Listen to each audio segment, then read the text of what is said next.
امیر المومنین خلیفہ دوم سیدنا عمر بن خطاب رضی اللہ تعالیٰ عنہ کی خدمت میں ایک عورت حاضر ہوئی۔ اس نے کہا کہ میرا شوہر بہت نیک متقی اور صالح آدمی ہے، دن بھر روزہ رکھتا ہے اور رات بھر عبادت کرتا رہتا۔ حضرت عمر اس کا منشا نہ سمجھ پائے۔ حضرت عمر نے فرمایا کہ ہاں، نیک عورتیں ایسے ہی اپنے شوہروں کی تعریف کرتی ہیں۔ تو وہ جھجکی، پھر اٹھی اور پلٹی اور پھر وہ جانے لگی اور چل پڑی۔ تو حضرت کعب بن سوار وہاں موجود تھے رضی اللہ تعالیٰ عنہ۔ انہوں نے عرض کیا، امیر المومنین، یہ عورت اپنے شوہر کی تعریف نہیں کر رہی، یہ اصل میں اپنے شوہر کی شکایت کرنے آئی ہے کہ وہ عبادت میں اس قدر مگن ہے کہ حقوق زوجیت ادا نہیں کر رہا، بیوی کا خیال نہیں رکھ رہا، اس کے حقوق پورے نہیں کر رہا۔ حضرت عمر پھڑک اٹھے۔ آپ نے کہا اللہ اکبر، یہ بات ہے، کہا بلواؤ اسے۔ تو اس خاتون کو دوبارہ بلوایا گیا اور اس سے جب پوچھا تو اس نے عرض کیا کہ میرا یہی منشا ہے، ایسا ہی ہے۔ تو حضرت عمر نے فرمایا کہ کعب، پھر اس کا فیصلہ بھی تم ہی کرو۔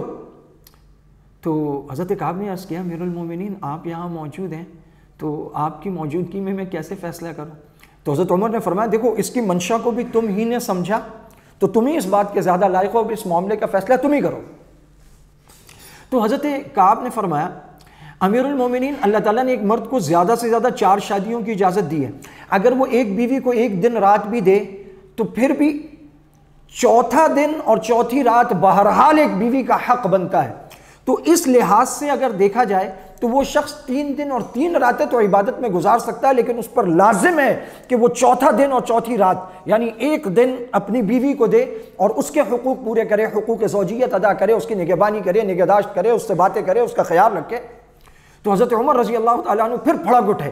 آپ نے فرمایا، واہ کعب، واہ، سبحان اللہ، تمہاری یہ فہم و فراست پہلی والی فہم و فراست سے بھی بڑھ کر ہے۔ اور پھر آپ نے یہ فیصلہ سنا اور حضرت عمر رضی اللہ تعالیٰ عنہ نے حضرت کعب بن سوار کو بصرہ کا قاضی نامزد کر دیا۔ وہ لوگوں کے معاملات کے فیصلے کیا کرتے تھے۔ حضرت عمر رضی اللہ تعالیٰ عنہ کی یہ نرالی شان تھی۔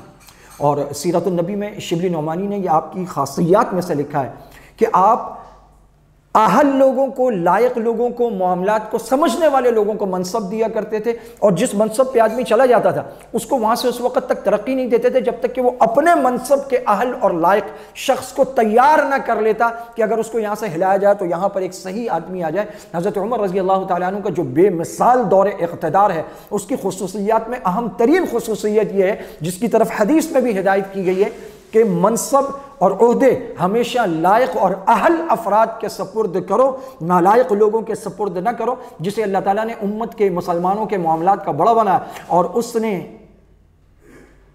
عہدہ کسی نااہل کے سپرد کر دیا تو قیامت کے دن اس کو شدید ترین عذاب ہوگا، اور اس پر بڑی سخت وعیدیں حدیث میں مذکور ہیں۔ وآخر دعوانا ان الحمد للہ رب العالمین۔